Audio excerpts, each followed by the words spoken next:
Hi friends, నేను మీ రంగా ప్రసన్న కుమారిని. అందరు ఎలా ఉన్నారు? బాగున్నారా? మేమైతే చాలా బాగున్నామండి. ఈరోజైతే పాతకాల పద్ధతిలో గుడ్డు పులుసు అయితే చేసుకుందాము. ఎలా చేయాలో చూపిస్తాను చూడండి. ఫస్ట్ అయితే ఆయిల్ పెట్టేసుకున్నాను. ఆయిల్ అయితే కాగిపోయింది.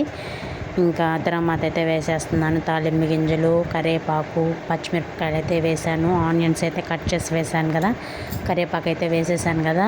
చూడండి, అట్లా లైట్గా మగ్గిన తర్వాత టమాటాలు అయితే యాడ్ చేయాలన్నమాట. కొత్తగా మన ఛానల్ చూసేవాళ్ళు సబ్స్క్రైబ్ చేసుకోండి, లైక్స్ చేయండి, షేర్ చేయండి, కామెంట్ చేయండి, ఓకేనా. ఇక్కడ చూడండి, ఇంకా టమాటాలు అయితే వాడుతూ ఉన్నాయన్నమాట. ఇప్పుడైతే మనం ఏం చేయాలి, ఉప్పు అయితే వేసుకుంటున్నాను అనమాట.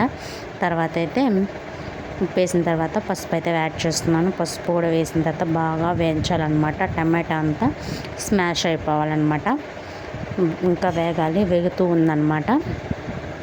అందరూ వీడియోస్ చూస్తున్నారు కానీ లైక్స్ చేయండి అబ్బా, బాగుంటుంది చూడడానికి కూడా. మీరు లైక్స్ ఇస్తే కదా బాగుండేది. చూస్తున్నారు కానీ లైక్ చేయట్లేదు, కామెంట్ చేయట్లేదు. కామెంట్ చేయండి, లైక్ చేయండి, ఓకేనా. కర్రీ అయితే ఇక్కడ ఇంకా బాగా వేగిపోయిన తర్వాత నేను వాటర్ గ్లాస్ ఉంటుంది కదా, చిన్న గ్లాసు, టీ గ్లాస్ వాటర్ అయితే వేసాను అనమాట. తర్వాత అయితే గుడ్లు అయితే ఒలిచిపెట్టుకున్నాను, కోడిగుడ్లు, అవి అయితే వేసాను.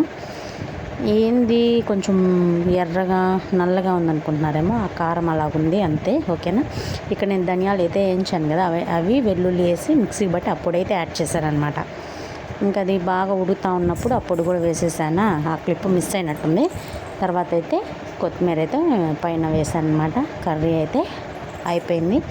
మీరు ఒకసారి ట్రై చేసి ఎలా వచ్చిందో మీ ఫీడ్బ్యాక్ని కామెంట్ ద్వారా చెప్పండి, ఓకేనా. అలాగే నెల్లూరు చూడండి.